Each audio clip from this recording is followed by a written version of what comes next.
get snapped. Cheers. Sorry, mate. If you want to go and watch it, you can go watch it. Yeah. She's fly with you.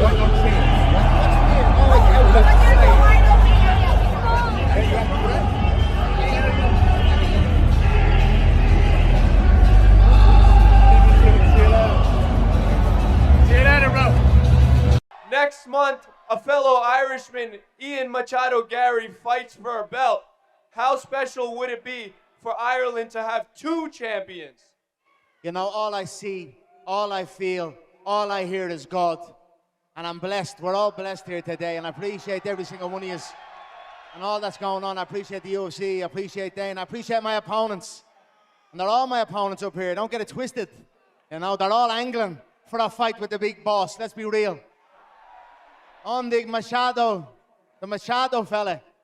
I wish him well. I hope we do it. Up Ireland.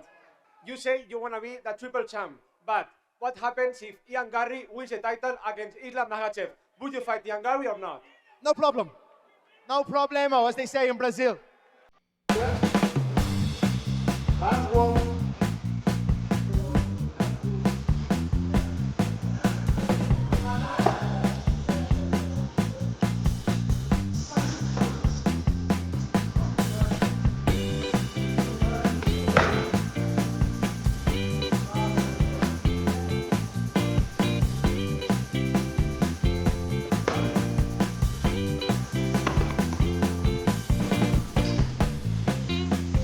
Conor McGregor and Ian Machado Garry have been training partners for years, and with Garry now just weeks away from the biggest fight of his career against Islam Makhachev at UFC 330, that relationship has become one of the more interesting storylines surrounding the entire welterweight title picture. The connection between these two Irish fighters runs deeper than a shared nationality. McGregor has publicly confirmed the two have trained together in the past, and with Garry stepping into camp for the fight of his life on August 15th, having access to a training partner with McGregor's specific experience, someone who's actually operated at the very top of this sport across two weight classes, carries real value heading into a fight this significant. That relationship became a bigger talking point during UFC 329 Fight Week, when McGregor addressed Garry directly at the press conference ahead of his own comeback fight against Max Holloway. "The Machado fella, I wish him well. I hope we do it," McGregor said, referring to a potential future matchup between the two Irish stars.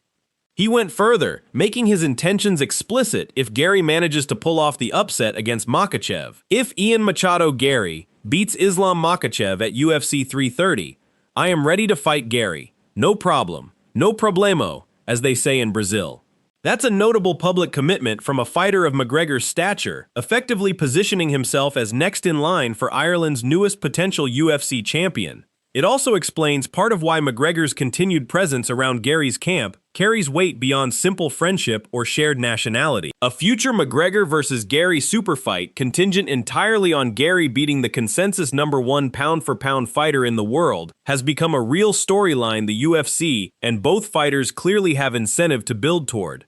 It's worth remembering the timing of all of this too. McGregor made those comments just days before his own long-awaited comeback fight against Max Holloway at UFC 329, a fight he'd been building toward for 5 full years. That he chose that specific moment, at his own press conference, to publicly commit to a potential future fight with Garry says something about how much attention Ireland's next generation of UFC talent is getting from the sport's biggest star. Rather than keeping the spotlight entirely on his own return, McGregor used part of that platform to actively promote Garry's opportunity against Makhachev. Garry, for his part, has leaned directly into the comparisons between his current situation and McGregor's own historic rise, particularly his 13-second knockout of Jose Aldo at UFC 194 back in 2015. When Conor fought for his first UFC title, he fought the #1 pound-for-pound fighter who hadn't been beaten in a decade, and he knocked him out in 13 seconds, Garry said in an interview with High Performance. "My next opponent is the #1 pound-for-pound fighter." He didn't shy away from the pressure that comparison creates either, acknowledging it directly. "My whole career, I've had a lot of expectations, a lot of pressure from the outside world, from the fans and the sport itself, to be this star, to live up to the hype that Conor McGregor set, being from Dublin." That comparison hasn't gone over well inside Makhachev's camp, and the response from Islam's team has been sharp. Ali Abdelaziz, Makhachev's longtime manager, fired back with a pointed breakdown of Garry's recent record rather than engaging with the McGregor parallel directly. "I've been listening to Islam's opponent talking," Abdelaziz said. "Here are the facts. He's 2-1 in his last 3 fights." Makhachev's broader team has echoed that dismissive tone as well, with reports characterizing their response to the McGregor comparison as essentially telling Garry, "You're not Conor." That kind of pushback suggests Makhachev's camp views the comparison less as a genuine threat and more as a bold, if premature, attempt to inflate expectations before Garry has actually accomplished anything at this level.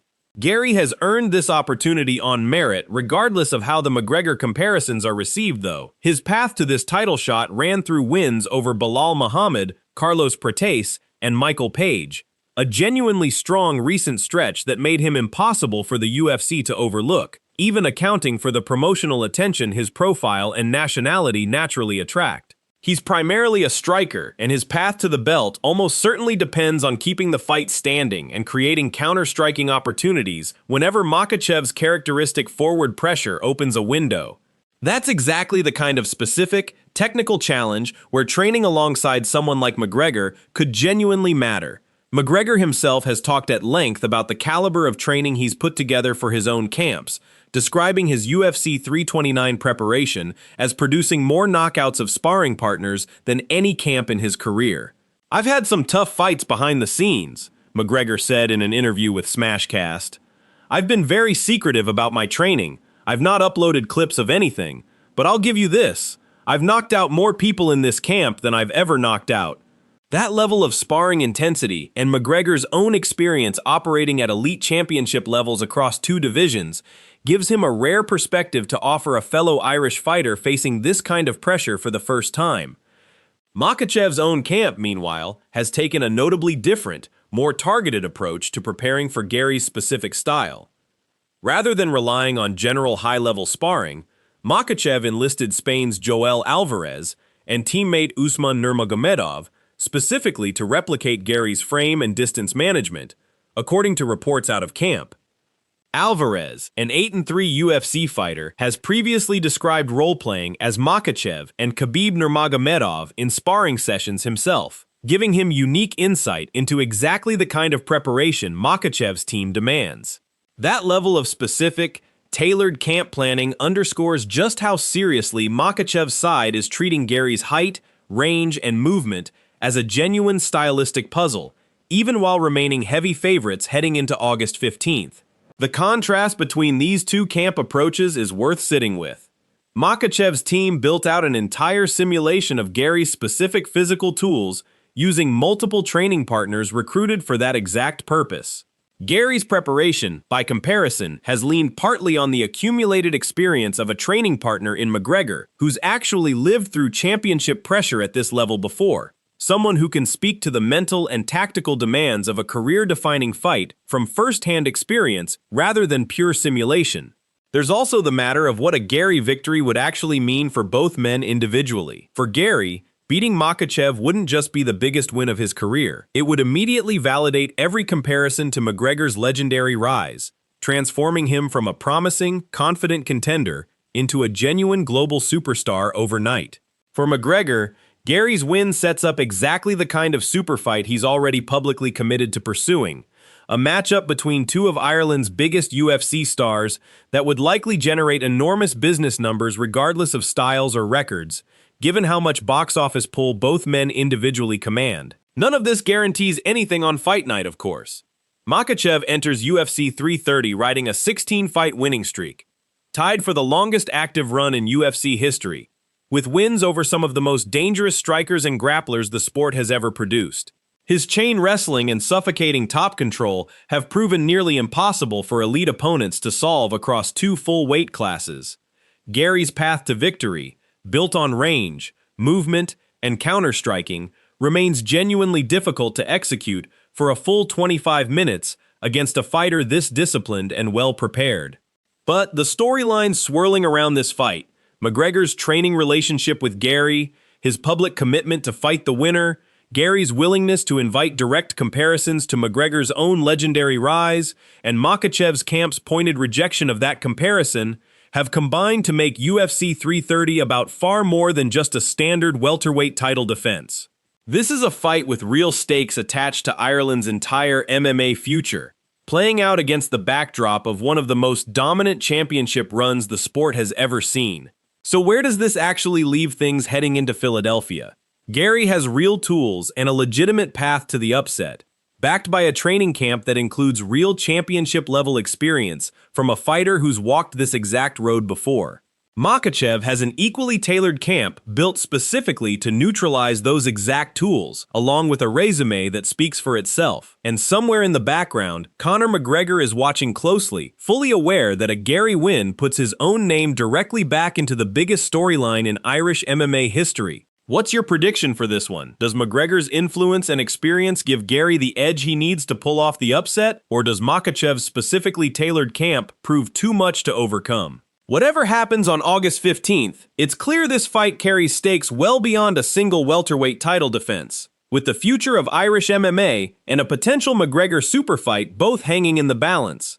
Drop your pick in the comments, and subscribe for more UFC 330 breakdowns as Fight Week approaches.